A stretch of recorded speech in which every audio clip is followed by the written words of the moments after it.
네, 여러분 그 SSG 렌저스는 신세계가 아니고 이마트예요. 그래서 이마트입니까? 예, 이게 이제 그 아들 딸이 하나씩 나눠 가졌잖아요. 네. 정영진 부회장이 갖고 있는 이제 이마트 그리고 신세계는 정유경님이 이제 경영을 하고 있기 때문에 아마 이마트에서 엄청난 할인 행사가 있을 수 있으니까 여러분들 그거는 한번 좀 기대를 하셔도 될 것 같습니다. 보겠습니다. 네, 그러면은 우리 또 글로벌 마켓 브리핑 화요일의 남자죠. 미래에셋증권 수원 WM의 조경상 팀장님 만나겠습니다. 안녕하세요. 안녕하십니까? 안녕하세요. 네, 잘 지내셨습니까? 잘 지냈습니다. 오늘 조금 내일 중간선거 관련해서 네. 좀 많이 여쭙도록 하겠습니다. 네. 우선 뭐 어제 시장부터 조금 정리를 해주시면 좋을 것 같아요. 어저께 시장은 일단 오늘 중간 선거 이슈와 관련해서 보통 통상적으로 미국이 이제 중간 선거가 있고 나면 주가가 올랐었기 때문에 거기에 대한 기대감들이 좀 있었고, 네. 그다음에 이제 유럽에서 좀 좋은 소식들이 좀 있었잖아요. 특히 영국 같은 경우에는 네. 이제 증세 계획하고 음. 그다음에 정부 지출 삭감을 하겠다라는 계획이 발표가 되면서 파운드가 강세가 나왔고요. 네네. 그 강세로 인해서 달러가 상대적으로 약세가 나왔죠. 네. 그리고 유럽도 이제 독일이 이제 산업 생산 발표가 있었는데 지표가 좋았어요. 그런 부분들 때문에 이게 계속 침체의 수렁으로 빠져드는 거 아닌가 이러고 있던 찰나에 좀 잘 나왔던 지표들 덕분에 네. 유로화가 강세가 나오면서 달러 약세가 미국 시장으로 오면서 전반적으로 주식시장의 분위기를 좋게 만들었고, 그리고 중국에서 중국 정부 당국은 공식적으로 인정하지는 않지만 네. 락다운 해제에 대한 기대감들도 계속 나오고 있잖아요. 네. 특히나 어제 밤에 한 8시 정도쯤 9시 요즘에 이제 월스트리트 저널에서 뉴스가 나왔던 게 네. 이게 정부는 그렇게 말하고 있지만 현실적으로 지금 중국 정부가 봉쇄 조치로 인해서 들어갔던 비용이라든지 현재 중국 경제가 겪고 있는 문제라든지 이것들을 봐서는 시간은 상당히 오래 내년 3월 이렇게까지 장기적으로 걸리겠지만 이 부분을 분명히 제로 코로나 조치를 완화할 거다라는 확신, 이런 내용들이 좀 전해지면서 전반적으로 증시를 좀 끌어올렸던 분위기였습니다. 그 제로 코로나가 참 재밌는 게 그런 어쨌든 월스트리트 저널 보도나 이런 걸 보면 내년도 3월이면 이제 양회에 있는 거잖아요. 네. 전인대랑 정영. 그러면은 사실 되게 많이 남았어요. 네. 근데 시장은 그런 것 같아요. 한 4달 정도 남았어도 그게 확실한 거면 미리 땡겨서 지금이 워낙 바닥이고요. 네. 심리적으로도 굉장히 침체되어 있던 상황이기 때문에 지금은 악재보다는 일말의 가능성, 좀 좋아질 수 있는 것들, 이런 부분들이 좀 있었던 것 같고, FOMC와 관련해 가지고서도 여러 가지 금리가 더 올라갈 거다 이렇게 부정적인 내용들이 있었지만 실제로 시장에서 좀 이후에 받아들인 거는 네. 일단은 금리 인상 속도 조절을 한다라는 부분. 그렇죠. 그리고 파월이 이런 식으로 말을 한 거야라고 우리가 해석하는 건데 어떤 거냐? 지표가 받쳐주면 5%를 안 넘어가는 금리를 쓸 수도 있어라고 했던 거하고요. 네. 간밤에 조금 이제 재미있는 게 있었는데 샌프란시스코 연은에서 네. 자료가 하나 나왔었어요. 오. 이제 우리가 흔히 이제 프록시 금리라고 하거든요. 프록시 레이트 어떤 거냐면 네. 연준이 쓰는 기준금리 이외에 네. 정책적으로 하는 정책들 있잖아요. 예를 들어 지준율이라든지 아니면 QT라든지 이런 보조적인 방법들 있잖아요. 네네. 이거를 이제 기준금리를 채택하는 거에다가 덮어 씌워가지고 이게 어느 정도의 영향력을 준다라고 해서 이제 책정을 하는 금리 수준이 있어요. 네네. 그러면 지금 그 내용이 보고서의 내용은 어떤 거냐면 이 프록시 금리가 연준이 현재 쓰고 있는 기준금리보다 더 타이트하다. 그러니까 당신들이 지금 받아서 지금 얻어맞고 있는 금리보다 실제 우리는 더 센 통화 정책을 쓰고 있기 때문에 생각보다 지표만 좀 괜찮아지면 우리는 금리를 가파르게 올리지 않아도 된다라는 내용의 보고서가 있었거든요. 물론 이게 이제 연준의 어떤 입장을 대변하는 거나 이런 게 아닌데 이런 것들만 보더라도 어떤 이제 맞은 만큼 맞은 거잖아요. 그러고 그렇죠. 나서 이런 것들을 보면은 좀 희망의 단서를 찾으려고 하는 것들 같아요. 결국에 우리가 이럴 때 말하는 게 이제 밸류에이션이라는 거죠. 나스닥 기준으로 이 정도까지 왔으면 많이 레벨 다운 됐다. 그리고 얘네들이 했던 퍼포먼스를 놓고 보면 이거는 그래도 너무나 싼 가격이다 라는 데에서 그러면 좀 앞으로 일어날 좋을 만한 내용들을 가지고 시장이 좀 반응한 게 아닌가 싶었어요. 또 놀라운 게 지금 원달러 환율 얼마인지 아세요? 얼마입니까? 더 빠졌어요? 일단 아마 장 마감은 1384원으로 끝난 것 같은데 지금 저기 야간장 보니까 1379원. 네. 70권. 갑자기 확 떨어졌어요. 많이 떨어지네요. 네, 그래서 말씀하셨듯이 유로화 강세도 있고 파운드 강세도 있는데 원화가 상대적으로 좀 더 강세였던 느낌. 이게 뭐 일각에서 나오는 얘기 중에 이제 중국 이제 시진핑 3연임 이후에 중국 주식시장에 대한 신뢰나 이런 부분들이 좀 많이 낮아진 건 사실이잖아요. 네네. 그러다 보니까 외국계 자금들이 국내로 들어와서 뭐 투자가 일어나고 있다라는 분석들도 있는 것 같고 네. 주식시장에서 도는 것들은 네. 저는 그런 뉴스들을 좀 보기는 했어요. 그러니까 저도 그게 저는 일리가 있다고 보는 게 실질적으로 지금 외국인들 순매수가 이어지고 있고요. 아마 11월에도 한 1조 5천억 정도 지금 순매수 행진을 하고 있는데 특히 그 자금들이 시가총액 상위주들 위주로 네, 맞아요. 삼성전자부터 해서 이런 것들을 사고 있어요. 그래서 그 글로벌 그런 투자 자금에서 포트폴리오에서 중국 비중을 줄이면 네. 그거를 가지고 미국 주식을 사지는 않습니다. 어차피 신흥국으로 이제 자산 배분 돼 있는 금액이니까 그러면 그 대안이 제가 볼 때는 대만으로 갈 수도 있지만 대만도 결국에는 지금 어떻게 보면 우리가 옛날에 코리아 디스카운트가 있듯이 전쟁 그래서, 리스크가 있는데 네. 지금은 대만이 더 심하다고 볼 수 있기 때문에 이걸 아까 제가 프록시 레이트가 네. 프록시 금리라고 말씀드렸잖아요. 이거 이제 한국으로 돈이 들어오는 현상을 이제 프록시 커런시라고 해서 그래요? 그 이제 뭐 중국하고 거래는 많은 나라이지만 어쨌거나 중국에서 좀 당할 수 있는 어떤 제도적인 문제라든지 아니면 어떤 환경적인 부분들 이런 부분들을 좀 피하면서 대안 투자로 삼을 수 있는 시장 이렇게 선정한다 그랬을 때 아까 말씀하신 대로 대만하고 한국이 네. 가장 많이 선호가 된다라고 보시면 그 관점에서 들어온 건데 좀 한 가지 조금 걸리는 거는 그러면 수급에 의해서 일어난 현상이기 때문에 네. 어느 정도 상단은 막혀 있을 거라 네. 뭐 저는 쉽게 지금 사실 1,300달러가 1,300원대라는 것도 강달러인 거잖아요. 그렇죠. 네, 그러니까 이런 부분들을 보고서 이제 큰 뭔가 로테이션이 일어나거나 전환이 생겼다라고 보시기보단 투자자분들께서 제가 봤을 때는 그래도 한숨 돌렸다.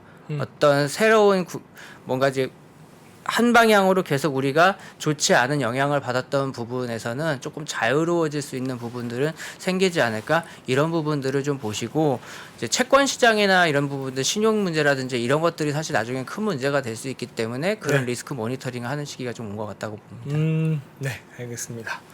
그다음에 또 무슨 얘기하면 될까요? 그 이제 FOMC에서 나왔던 부분들 막 쭉 넘어가다가 좀 저는 이제 재밌는 현상을 한 2개 정도 발견을 했었는데 네. 그걸 말씀드리기 전에 사실 미국이 금리 올리는 것보다 사실 지금 채권 시장의 유동성이 부족해지고 있는 부분들이 문제가 있었고요. 심각하죠. 네, 주말간에 나온 뉴스는 제가 예전에 한번 연준 바이백 말씀을 드렸었어요. 그리고 나서 이제 바로 나왔던 게 미국에서 이제 어떤 거였냐면 재무부의 바이백이었는데 재무부에서 바이백 하는 거를 막았어요. 막았고 아마 내년에 바이백을 할 것 같은데 대략 한 2천억 달러 수준인데요. 네. 내년으로 넘어가게 되면 또 무슨 문제가 있냐면 부채한도 협상을 해야 되기 때문에 이 부분이 원활하게 이루어질 수 있을까라는 생각이 조금 듭니다. 그런데 일단은 재무부나 연준을 통해서 나온 얘기는 이제 연준은 이러는 거죠. 재무부가 2천억 달러 매수할 거니까 이 정도는 매수할 거야. 근데 이게 턱없이 모자란 겁니다. 실제로 이제 이쪽에 좀 밝으신 분들 이제 SNS 활동이나 아니면 본인이 어디다 칼럼을 쓰시는 분들 내용을 보니까 현재 어느 정도의 거래량 수준이냐면 이제 자료를 한번 좀 보여드릴게요. 네. 요 표가 유동성이 줄어들었다라는 걸 의미하는 거예요. 2년물하고 10년물하고 이 맨 왼쪽에 있는 표가요. 네. 그러니까 쉽게 예를 들게요. 이걸 보면 저도 이해가 안 가가지고 네. 대략 한 1억 달러 정도의 채권을 던져버리면 호가가 확 밀린다고 합니다. 지금 유동성은. 그래요? 네. 그러니까 그 정도로 사고 파는 사람이 없는 거네. 유동성이 상당히 줄어들어 있는 건데 뭘 다 아실 거예요. 유동성이 줄어들어 있는 이유는 예전에는 이제 중국하고 일본이 매도를 해서 네. 매물이 쏟아지니까 이런 부분들도 있었고 QT도 있고 이랬잖아요. 지금 새롭게 조금 요새 최근 떠오르는 문제 중에 이슈 중에 하나가 뭐냐면 금융사 레버리지 규제예요. 그렇죠. 그러니까 SLR. 네, 은행이 이제 채권을 담을 수 있었는데 이게 작년 4월로 이제 종료가 됐거든요. 네. 코로나 딱 터지니 원래 있었던 규제입니다. 바젤 그렇죠. 3에 맞춰서 자본금 일정 금액 이상의 초대형 은행들은 어떤 레버리지 투자하는 비율을 자기 자본의 3% 수준으로 맞추게끔 되어 있었는데 코로나가 터지면서 이걸 좀 완화시켜줬어요. 채권을 누군가가 받아줘야 그렇죠. 되니까. 그러다가 이제 2021년 4월에 종료가 되면서 레버리지 규제가 일어나다 보니까 수급 주체가 사라진 겁니다. 대신 맞아요. 채권을 받아줄 데가 없다 보니까 사실 최근 들어 요거에 대한 이제 건의를 연준에 많이 한대요, 금융기관들이. 근데 연준은 일단은 영국이나 이런 사태들을 보았기 때문에 이 룰은 계속 지켜야 된다라고 하고 있고, 그런 부분을 노출도를 계속 체크할 거기 때문에 당장에는 쉽게 안 풀릴 거라서 당분간은 이 채권 시장의 유동성을 어떻게 해소해 줄 거냐에 대한 부분들이 좀 하나 이슈가 될 것 같고요. 네. 가운데는 고용지표 나왔던 건데 실업률이 높게 나왔어요. 그거는 결국에는 그 고용 참가 인원이 늘었다는 건가요? 고용 참가 인원도 늘었고요. 또 하나가 있습니다. 이거는 제가 고용만 나타낸 건데 제가 이거 다 매트리스를 뽑아서 봤더니요. 여자, 네. 여성이고 25세에서 34세, 네. 그리고 55세 이상의 실업이 늘었어요. 그러면 25세에서 34세는 육아라든지 이런 부분들 때문에 이제 직장을 떠난 거고요. 55세 이상인 같은 경우에 자연적인 현실적인 은퇴를 그렇죠. 택한 거죠. 이쪽 비율이 뭐 소수점 차이로 변한 게 아니라 한 1% 정도의 변동이 있었어요. 이 연령대들을 좀 보니까. 네. 그래서 아마 그런 현실적으로 이제 육아라든지 이런 것들, 여사들의 그 이탈이 조금 많아졌다라는 부분들, 이런 부분들을 좀 볼 수 있고요. 그 다음에 임금 상승률이 한 0.3% 수준으로 해서 계속 꾸준하게 플랫해지고 있습니다. 이 부분은 상당히 중요한데, 이번에 FOMC에서도 그렇고 PCE 발표 때도 그랬고요. ECI라고 해서 고용 비용입니다. 이 사람을 채용시키는데 얼마의 돈이 들어가고 이 사람하고 고용을 유지시키는데 얼마의 비용이 들어가느냐, 이거를 인플레이션 지표화 시켜 놓은, 임금을 지수화 시켜 놓은 것인데 요 자료에서 맨 오른쪽에 보시면 이 자료를 준비했던 이유는 FOMC가 끝나고 나서도 그렇고 이번에 고용보고서 상에서도 임금이나 이런 부분들이 좀 나왔기 때문에 좀 지적을 하고 싶었던 건데, 질문이 하나 있었어요. 그 파월한테. 임금이 인플레이션에 영향을 미치는 것에 대해서, 영향을 미친다는 거에 대해서 어느 정도의 심각성을 가지고 있다고 생각하냐라고 했을 때, 네.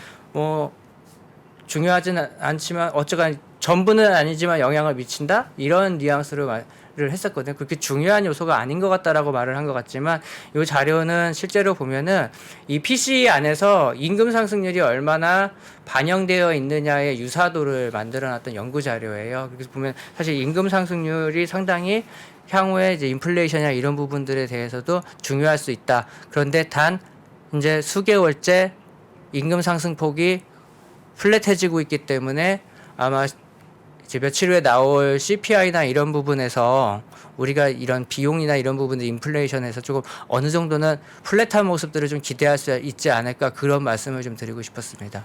아, 내일 모레 소비자 물가 지수에서 네. 벌써 플랫이죠. 인플레이션율 자체가 아니라 이 임금과 관련된 부분들을 관련된 봤을 거, 때 임금과? 얘네들이 어느 정도 플랫해지게 잡아지기 때문에 상승률이 아주 생각보다 높게 뭐 서프라이즈 올라가거나 하는 결과값은 나오지 않을 수 있다. 즉 예상치와 부합하게 갈 수도 있다라는 부분을 말씀드리고 싶었습니다. 우리 바이백 얘기하는데 또 저랑 또 같은 과가 계시네요. 월드 대통령님이 가방을 사다 바이백. 바이백. 아, 그러네요. 네, 그래서 뭐 아버지 가방에 들어가신다. 그렇죠. 예전에 그런 말 있었죠. 그렇죠. 예. 자, 아버지가 방에 들어가시는 거죠. 아기다리 고기다리 있었고요. 정말 옛날 얘기. 네. 웃으면 나이가 들통나는 건데 그렇습니다. 네. 바이백은 바 그리고 200원이야 이렇게 딱 바이백이죠. 네. 아, 예, 그렇습니다. 예. 다음 거 뭐 네. 어떤 걸까요? 뭐 제일 중요한 중간 선거 얘기를 네, 해야 중간 선거. 되겠죠. 그거 네. 잠깐만 예. 어떻게 될 것 같아요? 일단은 공화당이 상하원을 다 섞어낼 수 그렇죠. 있다는, 그렇죠. 있다는 가능성은 열어놔야 될 것 같아요. 그쪽이 더 확률이 그러니까 크더라고요. 가능성인데 예, 더 커요. 예. 저 상원 박빙 아니에요? 박빙이에요. 한 8개 주가 박빙인데요. 네. 근데 대부분이 전통적으로 공화당이 우세했던 지역 내지는, 네. 그리고 가장 뭐 걸리는 데가 이제 펜실베니아 정도 이런 데들이잖아요. 펜실베니아가 왜냐하면 원래 상원의원이었던 사람이 정계 은퇴를 했기 때문에 네. 그 자리를 이제 그 원래 있었던 의원은 공화당 소속이었고 이제 네. 민주당 후보가 나왔는데 여기에 약간 이제 경합을 보이고 있고, 네바다도 있고 조지아도 있고. 약간 제가 마지막에 본 그 기사에서는 그 펜실베니아는 민주당으로 갔고 네바다는 공화당으로 갔고 조지아 하나로 모든 게 결정될 것 같은 그런 분위기도 있던데. 저는 제가 본 마지막 뉴스에서는 8개 그 8개 네. 지역을 그냥 전부 다 격전지로 보고 나서 거기에 대한 점도표 같은 거를 하나 봤었거든요. 네. 공화당이 일단 우세할 수도 있다라는 부분 가능성 열어놓고 하여간 뭐 그렇게 되면 좋은 거죠? 좋은 시나리오 아닙니까? 혹시? 저는 공화당 아까 뭐 빅테크 그러니까 민주당 관련주들의 빅테크 테크주들이 들어가 있었는데 네. 최근 들어서는 그건 저는 사실 납득할 수는 없어요. 네. 왜냐하면 이거는 예전에 빌 클린턴 대통령 때부터 생겼던 정서에 의해서 기술주나 이런 부분들 육성하거나 하면서 같이 이제 성장해 왔을 때 당시인 거고 지금은 빅테크는 테크가 거의 미국 테크 기업들의 시가총액이 미국 GDP의 50%를 넘어가는 정도의 상황을 반영한다라고 했을 때 빅테크 기업은 네. 흔히 말하는 부르주아에 해당이 되기 때문에 제가 보기에는 아마 공화당을 지지하거나 하는 성향들이 좀 맞을 거고 네. 법률이나 이런 부분들도 좀 많이 맞을 것 같아요. 일단 뭐 공화당이 기업 친화적인 그런 정당이니까요. 네. 그래서 이제 공화당이 석권을 했을 경우에 네. 가정을 해서 좀 자료를 하나 만들어 갖고 왔어요. 정말요? 네. 이 공화당의 승리를 점치시는 네. 자료. 뭐 여론이 볼까요? 그때까지 그랬어요. 자료를 네. 보고 좀 말씀드릴게요. 크게 수혜를 볼 수 있는 부분들은 빅테크들은 수혜를 많이 볼 거라고 저도 생각을 하고 있고 대부분 전문가들이 보고 있습니다. 뭐 구글 같은 경우에는 반독점 관련된 이슈가 있었잖아요. 그렇죠. 그 디지털 광고 뭐 어떻게 할 거냐 막 이렇게 해가지고요. 구글 얘기를 좀 드리면 디지털 광고가 이제 구글이란 플랫폼 안에서 이제 수익 활동을 하는 거기 때문에 이거 자체가 이제 반독점 이슈로 걸렸기 때문에 회사를 분리해야 되는 상황이었어까지 갔죠. 그래서 우리 자회사로 해놓을게요. 그랬더니 나온 해석은 뭐냐? 자회사여도 어차피 구글 거 아니냐? 회사를 그쵸. 아예 분리해야 된다라는 쪽으로까지 이슈화가 됐었습니다. 올해 봄에. 그렇죠. 반독점과 관련된 부분들 공화당은 잘 건드려주지는 않습니다. 이 부분을. 그래서 이 부분을 조금 좀 구글 같은 경우에 이 부분에 조금 자유로울 수 있고요. 그리고 공화당 같은 경우에는 중국이라든지 아니면 러시아와 같이 반미적인 정서를 가지고 있는 지역에 대해서 상당히 좀 민주당보다 더한 이제 생각을 가지고 있거든요. 그래서 틱톡과 같은 틱톡이 왜 중요하냐면요. 그 SNS 플랫폼을 이용해서 디지털 광고 수익이라든지 이런 것들 비즈니스 플랫폼이나 이런 외연성을 봤을 때 상당히 중요한 산업이거든요. 그렇죠. 틱톡이 이제 미국 이제 원래 중국 자본이지만 이제 미국에도 회사가 있고 그러니까 이런 것들과 관련해서 심하게는 틱톡을 미국에서 아예 뭐 안드로이드의 플레이 스토어나 아니면 아이폰의 앱 스토어에서 퇴출시키라고까지 요구하는 이제 국회의원들도 있었기 때문에 이런 부분들을 봤을 때 메타나 구글 같은 경우에 좀 유리해질 수가 있고요. 반도체는 중국 제재가 강화될 것이기 때문에 당분간은 조금 힘들 겁니다. 아까 이제 방송 기다리는 사이에 뭐 엔비디아도 이제 이 수출 제재에 맞는 A800이라는 이제 시리즈로 해서 이 수출 규제를 좀 피해갈 만한 칩을 만들었다라고 이제 발표를 했었는데 A800이요? 네, 이름이 A800이더라고요. 원래 A100인데 네. 그러면은 그것도 인공지능에 쓰이는 거죠. 그렇겠죠. 그러면 또 제재 당하겠죠. 그러면 또 정부가 그것도 금지하겠죠. 네. 당장에는 조금 이상한 반도체 짓거리라네. 쪽 같은 경우는 좀 힘들 것 같고 지금 민주당 정부 아래에서는 기업들이 R&D에 투자한 돈을 비용으로 감가상각으로 5년 동안 떨어내게 해주고 있는데 네. 원래 공화당 때는 한 번에 다 떨어낼 수 있었거든요. 네. 그러니까 이런 부분들도 기대하는 것까지 가더라고요. 이런 거 수혜를 보는 회사들은 아마존도 수혜를 볼 수 있습니다. R&D가 워낙 많아서 이렇게 보고요. 이제 다른 산업으로는 요새 최근에 장우석 부사장님 제약주들 움직임 혹시 보셨습니까? 좋잖아요. 상당히 좋잖아요. 네, 완전 좋죠. 네. 네. 어떤 이유라고 생각하셨어요? 대표적인 방어주고 그 다음에 제가 볼 때는 지금 약은요. 약은 사실 경기와 상관없고 솔직히 메디칼 비용이 올라가도 지불할 수밖에 없는 그런 것 때문에 올라가는 게 아닌가? 좀 저도 이제 네. 아차 싶었던 게 어떤 네. 거였냐면 이제 이 선거를 놓쳤던 거예요. 제약주가 왜 올라갈까? 선거? 그치. 민주당에서는요. 약가를 인하. 인하시키려고 하는 정책을 가져가는데 공화당은 그거를 그대로 그냥 가격을 인정을 해주는 정서입니다. 그- 전 세계에서 유일하게 그 비싼 약가를 인정해주는 그러다 네. 보니까 혁신 신약이 계속 개발될 수 있는 토양이 여건- 미국이잖아요. 맞아요. 근데 이제 이 민주당 입장에서는 이거 너무 비싸다 서민들한테 보험료가 올라가는 네. 거잖아요. 그래서 그러면 사실은 민주당 정권 하에서는 바이오시밀러가 좋고 그렇잖아요. 약가 맞아요. 떨어지는데 그러면 사실은 혁신 신약을 개발하는 업체들한테는 동력이 없으니까 그게 공화당이 되면 약간 그런 제가 기조. 걱정은 공화당이 이미 될 걸 알았나 보네 이 친구들이. 그런 기대감이 계속 잠깐만 이런 있었던 거 것 안 되면 같아요. 어떻게 되는 거예요? 내일 아니 나는 지금 박빙이라고 나는 50대 50 될 수도 있다고 보는데. 박빙? 박빙이면 모르죠. 그러니까 조지아가 지금 만약에 민주당 먹으면 50대 50이 될 수도 있다. 그렇죠. 이렇게 전망하는 분도 있어서 제가 그래서 조지아주 있잖아요. 네. 그걸 이렇게 좀 찾아봤다가 조지아주에서 가장 큰 도시가 네 애틀랜타. 애틀란타죠. 애틀랜타인데 그러니까 조지아주 인구 전체를 놓고 보면은 애틀랜타의 인구가 계속 집중되고 있어요. 네. 그렇게 보면 옛날 같은 시각으로 보면 그러면 이런 거죠. 플로리다에서 마이애미에서만 민주당을 선호하는 사람들이 많고 전부 다 그렇죠. 공화당이거든요. 시골로 가면 공화당. 네. 근데 그러면은 조지아주에서도 보면 인구가 한 1,000만 정도인데 700만 정도가 애틀랜타에 모여 살거든요. 어휴. 그러면 이렇게 보면은 도시니까 민주당이 우세할 거라고 생각했었지만 미국에서 가장 고령화가 빠른 도시가 애틀랜타라요. 또 약간 우리 또 어르신들은 공화당.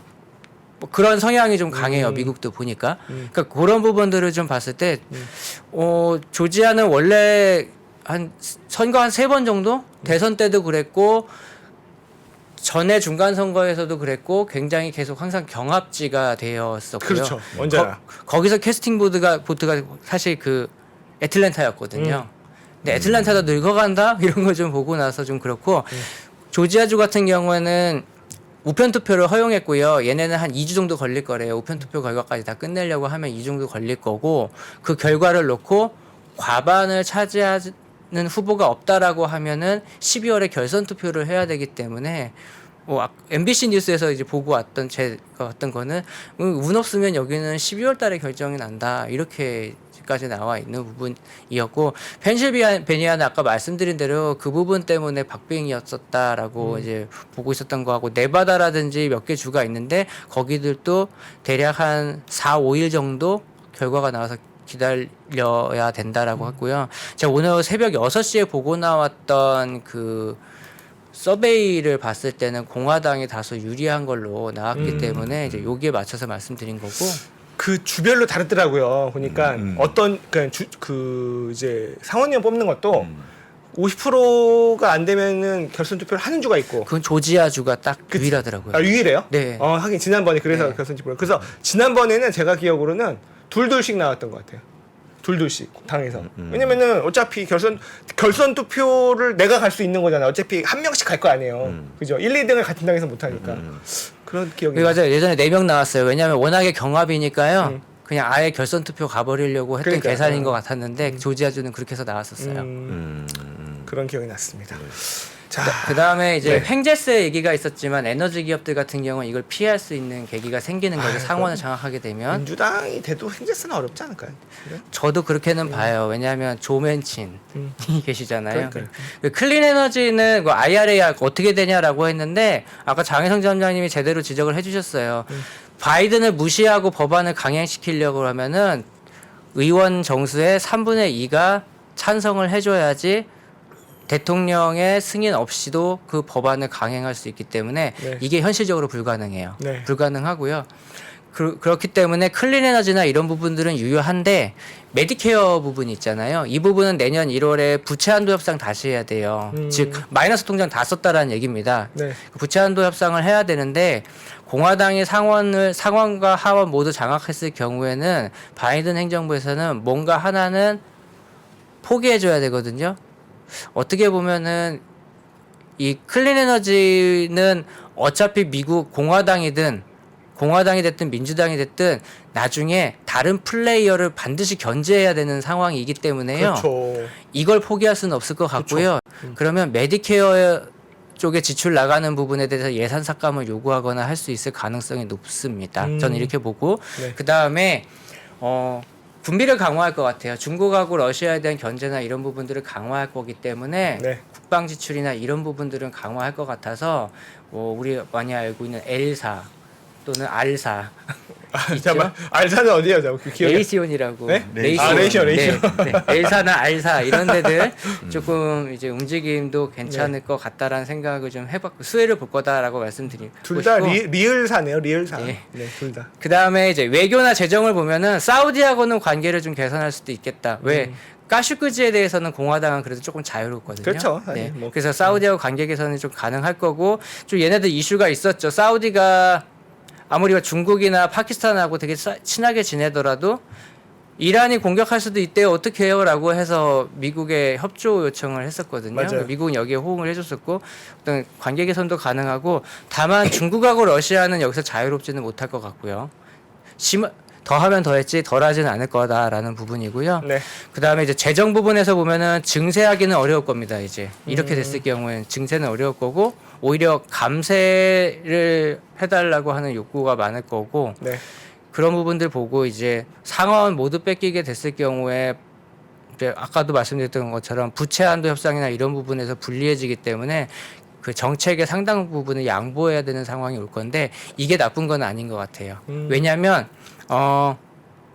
보통 주식시장에서는요, 제가 보기에는 재정 정책은 한시적으로 증시를 딱 올려주는 거 정도인 거지 근본적으로 어떤 증시의 어떤 동력이 되거나 이렇게 보기에는 이제 시대가 좀 아닌 것 같다라는 생각을 보면요. 네. 어떤 대통령은 민주당이지만 어떤 의석을 대부분을 뭐 공화당이 잡고 있다 이런 기간 동안에는 다음을 노려야 되는 부분들 때문에 상당히 어떤 경제라든지 이런들 쪽에 도움이 되는 정책들이나 이런 부분들을 많이 쓰지 않을까 이렇게 좀 기대를 해볼 수 있을 것 같습니다. 일단은 중간 선거 이후에 항상 1년간은 평균적으로 15, 16% 올랐다고 하던데 좋았어요. 네. 네. 어떻게 될 것 같으세요? 중간 선거 끝나고. 그게 좋을 수밖에 없었던 이유가 있더라고요. 어떤 거요? 어떤 거냐면 1년 딱 정치라는 걸 하고 그 네. 다음에는 대선 레이스로 들어가야 되기 때문에 그 대선 레이스에 대해서 어떤 평가를 받을 거냐는 이 1년이 상당히 중요한 거예요. 그렇기 때문에 뭐 야당이든 여당이든 경제라든지 아니면 어떤 사회에서 가지고 있는 문제를 해소할 수 있는 정책들로 승부를 볼 수밖에는 없는 딱 하나의 해가 중간선거 끝나고 딱 1년이라는 생각을 해봤거든요. 그런 관점에서 봤을 때 중간선거가 끝나고 나면 시장이 왜 좋았을까라고 보면은 좋은 정책들이 좀 많이 나왔던 게 아니었을까 이렇게 좀 생각해 볼 수 있을 것 같습니다. 그 제가 하나 본 거 중에 웰스파고가 중간 선거 이후에 2년간의 증시 수익률을 한번 케이스를 봤는데 베스트 조합이 민주당 대통령인데 중간 선거에서 공화당이 상원을 차지하는 거라고 하더라고요. 맞아요. 그게 네, 맞아요. 저도 2년간 봤어요. 41.2%. 네, 맞아요. 그게 저도 베스트 봤어요. 케이스였다. 이번에 어? 되는 겁니까? 이번에? 이번에? 어? 2년 동안에? 네. 그래서 제가 아까 말씀드린 대로 대통령은 재정 정책을 쓰고 싶어 하지만 상원에서 재정 정책을 막아버리고 감세, 기업들한테 좋은 법안들이잖아요. 그렇죠. 그러니까 그런 것들 효과가 제일 좋았다고 하더라고요. 네. 그러면은 네. 좀 어쨌든 중간 선거 이후에 네. 좀 시장의 여건이 좋아지는 쪽으로 보고 계신 걸로. 네. 그랬으면 그렇게 판단하고 다음 주 오면 결과가 나오겠네요. 그죠? 다 나올 네. 거니까 네. 그때 한번 또 그리고 얘기하면. 공화당의 상원 승리를 예상을 하고 계시고. 네. 네. 그것도 그렇죠. 한번. 네. 그거까지만 들으면 뭐 네. 끝날 걸로 보입니다. 또 이제 만약에 아니면 또 댓글 또 사과문 장문의 사과문 또 쓰시는 네, 걸로 네. 하도록 하겠습니다. 네. 오늘 또 내일부터 이제 좀 있으면 또 네. 투표가 시작되겠네요. 미국 중간 선거 관련해서 아주 자세하게 업종별 분석까지 해주신 우리 미래에셋증권 수원 WM의 조경상 팀장님 수고 많으셨습니다. 고맙습니다. 네. 저희 3프로TV가 우리나라에서 가장 많은 데이터를 분석하는 송기령 부사장과 함께 미래대학 강의를 선보인 지가 벌써 1년이 지났습니다. 대기업의 임원진들과 기관의 큰 프로젝트로만 제공되던 깊이 있는 통찰을 최초로 온라인을 통해서 공개했었는데요. 여러분들이 보내주신 다양한 피드백을 바탕으로 한층 더 업그레이드해서 다시 돌아왔습니다. 3프로TV 미래대학 확장판. 현상은 벌어진 거고 함의는 그 안에 들어있는 이유란 말이죠. 예측 그러셨는데요. 예측이 아니라 이해입니다. 그렇게 가게 돼 있어요. 누구보다 먼저 사회 변화를 포착하고 자신만의 전략을 수립하시는 귀한 시간이 되실 겁니다. 11월 7일까지 구매하시는 모든 분들께는 송기령 부사장과 함께하는 토크 콘서트 참석의 기회를 드리겠습니다. 영상 하단의 링크를 클릭하시거나 네이버에서 3프로TV를 검색해 주세요.